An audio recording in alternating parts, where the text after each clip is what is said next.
The young and the restless spoilers. Nick's mind was unraveling piece by piece as the truth slipped further through his fingers. The park video had been his only chance at vindication, a digital witness to the precise moment Damien was stabbed, a brutal act that had turned his life into a whirlwind of suspicion, whispers, and shadows. That USB had once held the truth, the irrefutable proof of what really happened that night, and now it was gone. Someone had stolen it. Someone close. And in Genoa City, the trail often wore a familiar face. Nick had replayed every second in his mind, over and over, walking himself back through the events surrounding Damien's murder, trying to find the invisible thread that would lead him to the thief, the traitor. At first, he had suspected an outsider, some unknown force lurking in the shadows. But the more he thought about it, the clearer it became, this was an inside job. Someone who knew the importance of that USB. Someone who knew exactly where to find it. And someone who would benefit most if that evidence disappeared forever. Sharon had been there through it all, the calm and the storm. She didn't demand anything from Nick except honesty. Her support was unwavering, her presence quiet but grounding. She asked the questions he was afraid to ask himself. She noticed the shifts in tone, the lingering gazes, the inconsistencies that Nick, consumed by rage and fear, often missed. Sharon's loyalty came not from obligation, but from a deep well of love, one forged through years of heartbreak and reconciliation, of shared history and wounds that only time could partially heal.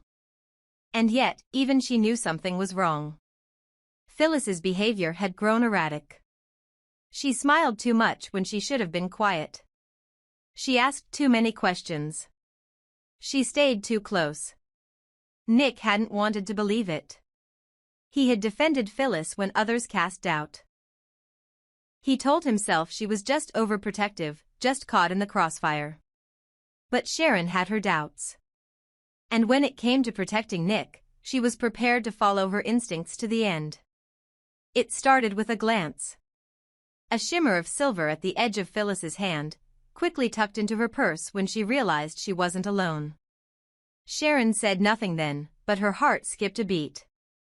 Could it be? Could that be the missing USB? The one Nick had torn his world apart trying to find? Sharon waited. She watched. She followed. And when the moment came, when Phyllis left her room without her purse, distracted by a phone call, Sharon acted. With hands trembling and guilt pressing against her ribs, she searched and found it. The very thing that could exonerate Nick, or destroy them all. When she handed it to Nick, there was silence between them. A silence built not on fear but inevitability. They plugged it in. The screen flickered. And then came the footage. The video was grainy but damning. The timestamp matched the night Damien was killed. The park was empty except for 3 figures. Damien, walking with purpose, unaware of the ambush awaiting him. Then came Kane, emerging from the shadows, his expression unreadable. Moments later, Phyllis appeared, her eyes darting with panic. They weren't fighting. They weren't arguing. They were planning. In hushed gestures and exchanged glances, they coordinated something that made Nick's blood run cold. In one frame, Damien stumbled forward, clutching his side, blood soaking his shirt. And in the background, Phyllis retreating into the dark, USB clutched in hand. The recording ended there. But it was enough. Nick didn't scream. He didn't cry. He simply stared, jaw clenched, fists tightening at his sides. Every moment he had doubted Sharon. Every time he had defended Phyllis. Every second he thought he might be losing his mind. It had all led here. To this.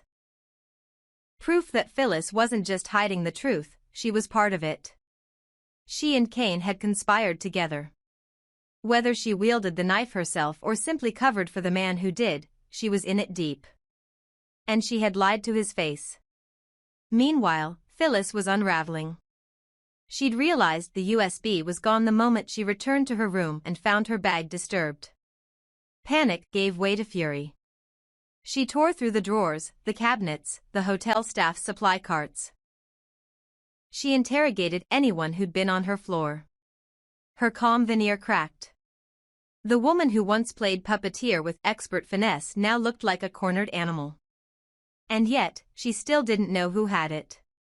She feared Kane had betrayed her. That maybe Damien's death hadn't tied up the loose ends she thought it would. And if that USB surfaced, everything would collapse. Her lies. Her deals. Her survival. Back in Nick's room, Sharon sat beside him, unsure what to say. What words could bridge the gulf between heartbreak and horror? Nick finally spoke, voice hoarse, eyes fixed ahead. He had to act. But how? Exposing Phyllis would mean exposing Kane. It would mean unleashing chaos in Genoa City. It would turn allies into enemies, families into war zones. And yet, the thought of silence was worse.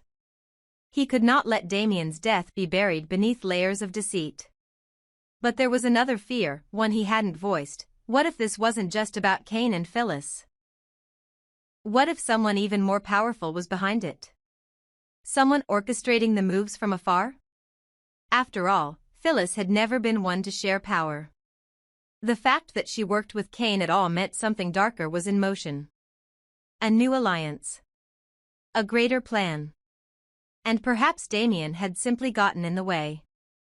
That night, Phyllis roamed the halls, her mind spiraling, desperately trying to retrace her steps, to determine who had seen what. She caught sight of Sharon once, standing near the elevator, calm and poised, as if nothing had happened. Phyllis's stomach turned. She knew that look. Sharon knew something. The game was up. And so, war was coming. Nick now faced a choice: go public with the USB and let the chips fall, or hold it as leverage to dig deeper into Phyllis's motives, Kane's involvement, and the real reason Damien had to die. The truth was a weapon now. And in Genoa City, weapons were rarely used just once. The winds were shifting. Secrets were unraveling. And somewhere in the silence, justice waited. Let me know if you'd like a sequel or another version of the events from a different character's point of view. I can expand this even further. Nick sat in the dim light of his study, the pale blue glow of the computer screen casting sharp shadows across his face. His hands hovered over the mouse as if reluctant to move, as if the final click would make everything real, inescapable. The video on the USB was no longer just a theory, no longer a blurry suspicion in the fog of his paranoia. It was clear, damning, time-stamped, and final. Phyllis and Kane, together. Collaborators in murder. Plotters who believed themselves too smart, too careful to ever be caught. But now the game was up. The footage showed everything: their covert meeting, the exchange of whispered threats, and the precise moment Damien stumbled out of the dark, mortally wounded. No struggle. No accident. This was premeditated, coordinated. Cold. Sharon stood behind Nick, her arms wrapped around herself, her face pale as though the oxygen had been sucked from the room. She had known something was off. She had seen the red flags in Phyllis's erratic behavior. But this? She never imagined Phyllis, no matter how manipulative, no matter how obsessed with control, was capable of this level of darkness. Murder. Conspiracy. Cover-up. Sharon's breath caught in her throat as the weight of it all settled like lead in her chest. Her hand instinctively reached for Nick's shoulder, a silent gesture of unity, of support, but even that felt small in the face of what they'd just discovered. Unbeknownst to them, the door was not fully closed. In the hallway beyond, crouched low in the shadows, Phyllis stood frozen in place, her back pressed to the wall, her ears burning with every word spilling from the laptop. She had returned to Nick's suite with another web of lies prepared, more manipulations, more deceit, but the second she heard her name, she stopped. The USB. They had it. Somehow, against all odds, they had it. Her heart pounded so loudly she was sure they could hear it. Every plan, every move, every careful deception, unraveled in a heartbeat. The evidence was no longer lost. It was in Nick's hands, and if he took it to the police, there would be no second chances. Phyllis's instinct kicked in. She fled the hallway, moving like a ghost through the hotel corridors, her phone trembling in her hand. She dialed Kane, her voice barely more than a rasp when he answered. They know. Nick has the video. He saw everything. A silence fell on the line, heavy and suffocating. Kane didn't respond immediately. It was as if he'd just been stabbed in the chest. What are you talking about? Kane whispered, though his voice cracked. You told me it was gone. You said you destroyed it. I kept it, Phyllis admitted, her voice unraveling into hysteria. I was going to destroy it, I swear. I couldn't. It was leverage, in case something went wrong. Insurance. But I didn't think anyone would ever find it. Sharon must have stolen it. Kane's face turned pale on the other end of the call. He was sitting in his office at Chancellor Winters, but suddenly the walls felt too tight, the air too thin.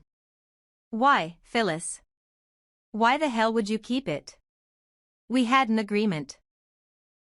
That video was the only thing tying us to Damien's death. I thought I could control it, she snapped. Don't you see? I had to keep a way to protect myself. You think I trust you? You think I trust anyone? Kane ran his hands through his hair, pacing wildly, mind spinning with scenarios. Do you have any idea what you've done? If Nick goes to the cops, it's over.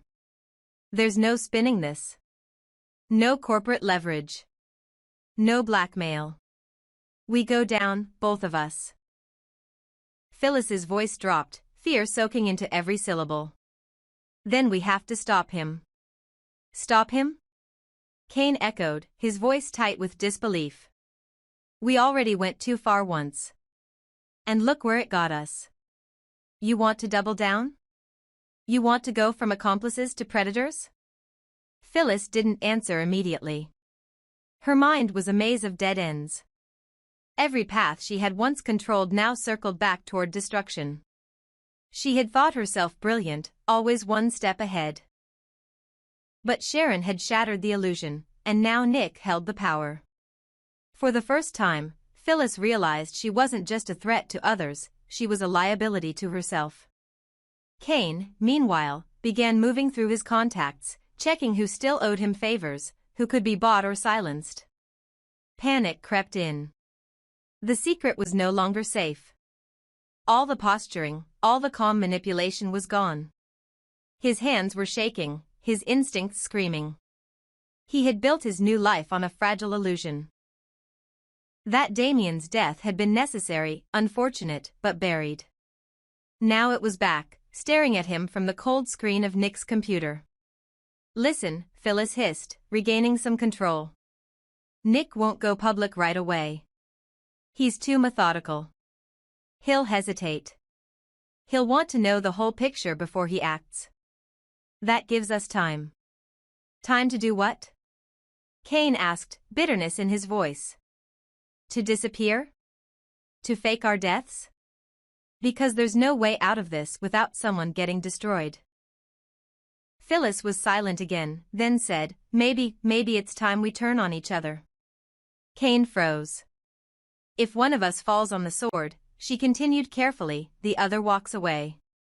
You're out of your mind, he snapped. You'd pin it all on me? You were the one who stabbed him, Kane, she said flatly. I was just the cleanup crew. I was following your plan, he growled. Phyllis's lips curved into a grim smile, the kind that came when a person realizes they have nothing left to lose. Exactly. So who do you think they'll believe, the grieving ex, or the man who already has a reputation for betrayal? Back at the suite, Nick closed the laptop and looked up at Sharon.